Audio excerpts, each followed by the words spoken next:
Hello gamers, Chad Daddy here. Just killed Ky'veza last night, and I figured I would go back over my gameplay for you. I wanted a slightly more thorough commentary for this boss, for good reason. And I can hopefully identify a few things as well that I can do better, since this boss died in just 79 pulls in this guild. And it felt like I skipped through a lot of prog. So let's go through this video together. Alright, let's get into it. So, my first global here is going to be Void Wraith Mind Blast, and I'm going to be DPSing. I'm pre-positioned for Nether Rifts. Some big damage here. Ready for the Nether Rifts, and my next penance in 3 seconds, I'm going to send into the boss, and then I'm going to use a Wheel and Woe from that penance to shield a player with a Nether Rift. And now, I'm looking at the combat timer. 20 seconds on the combat timer, I'll start my ramp here, you'll see. I go through these players with a debuff. 5 single target atones, Rad, Mind Blast, Uppies. We fly up. After this, we're gonna milk Wheel and Woe. So you're gonna see me land here. I'm gonna Void Blast with 8 stacks. Penance, Void Blast with 4. Good job. Perfect ramp. Now, you can only do that if you have Lust. Now, let's move on to the next ramp. This is the Twilight Massacre ramp.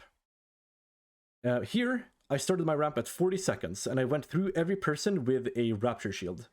If you have 4 healers, or if you're struggling on this, you can opt to milk Mastery on these players by pre-atoning them with Flash Shields or Renews, and then going into them with Rapture Shields to improve your shield's strength. I did not do this, but that's a point of improvement. You'll see me start here at 40 seconds, exactly when these hit. I go through each player with a Rapture Shield. I'm taking good care of them here. I'm going 8, and then 9, 10.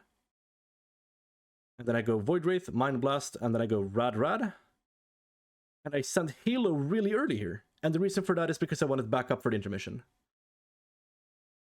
Big healing here. As this ends, I go into my ramp almost immediately with my atonements fading. And the reason for this is because I want to go wide. This is the single Rad ramp where you don't send a pet. So, you can see me go relatively wide here. I could have probably gone wider. Another note, when these daggers go out, never greed. They are very, very fast, and you can't finish any of your casts in them. Okay. That's the Nether Rifts. Let's talk about the intermission. So, I didn't get enough pulls, really, to get these intermissions in my fingers. I just wanted to make sure I could send a ramp at all.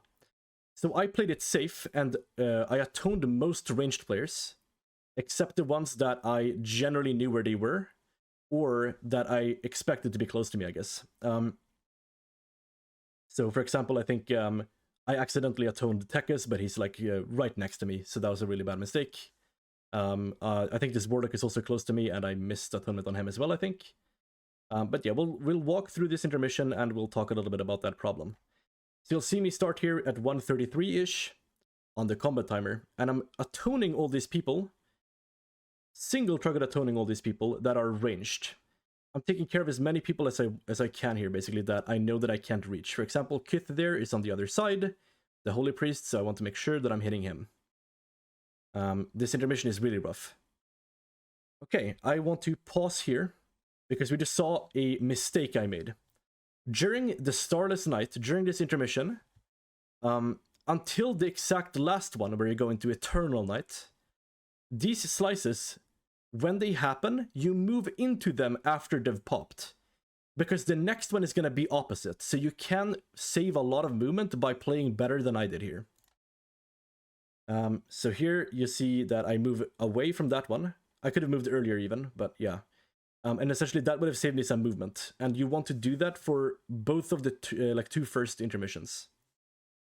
Okay. We go back into the phase 1.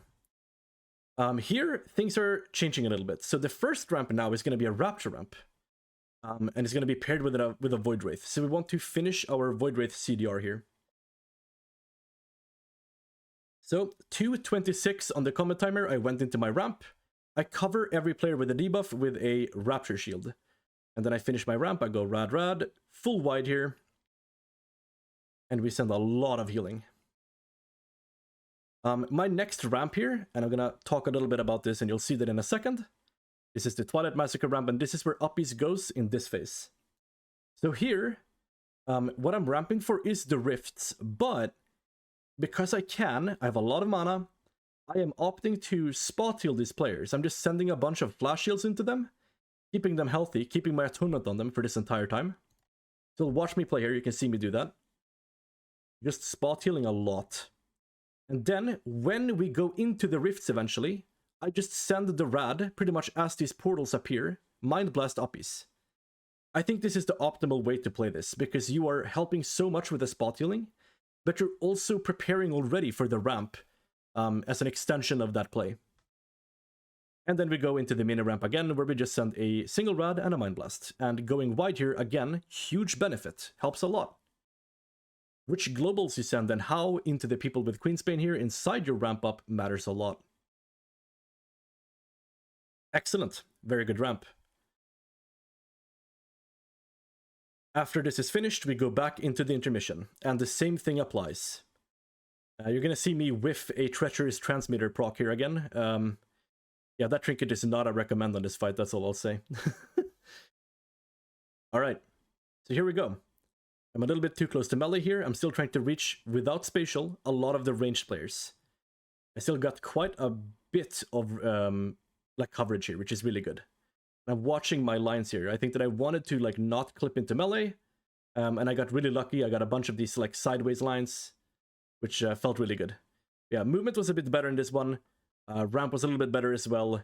Same thing again, apply atonements to ranged players. Make sure you remember who's close to you so that you can still reach them, so that you know who's the highest priority as well.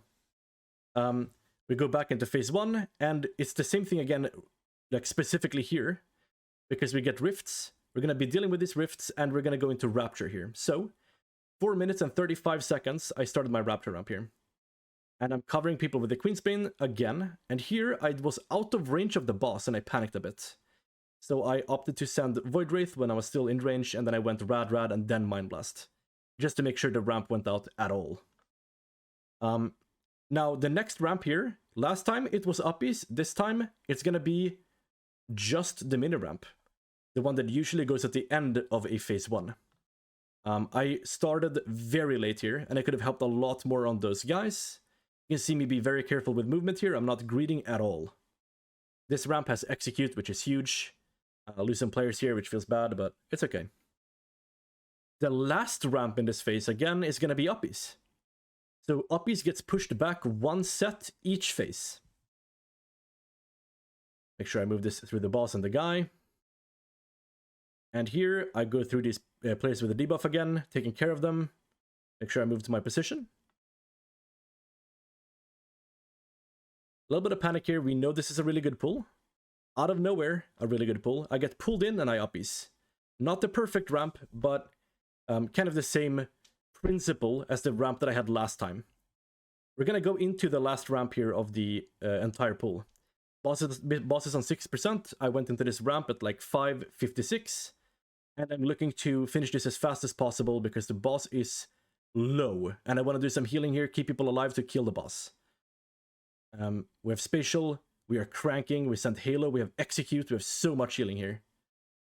Just keeping the homies alive. And the boss will die. If the boss is a bit higher there, you should attempt to hit that ramp with a bit more kind of discipline, I guess. Because that was just not super good, I think. But as a whole, really good kill. As I said, my guild killed this very quickly. So I didn't get as much practice, especially in the later sections, as I wanted to. But hopefully my commentary will help you a little bit along the way. Like I said, there's a lot of spots where you can optimize for Queensbane healing. There's a lot of spots like the uppies ramps after the first one where the globals you like can pick to send right before you finish the ramp are really impactful. And spamming flash heals on people as you go into your uppies ramps is really, really helpful. And the same applies to mini ramps as well. But yeah, that's the video. Good luck on Ky'veza, and thank you for watching.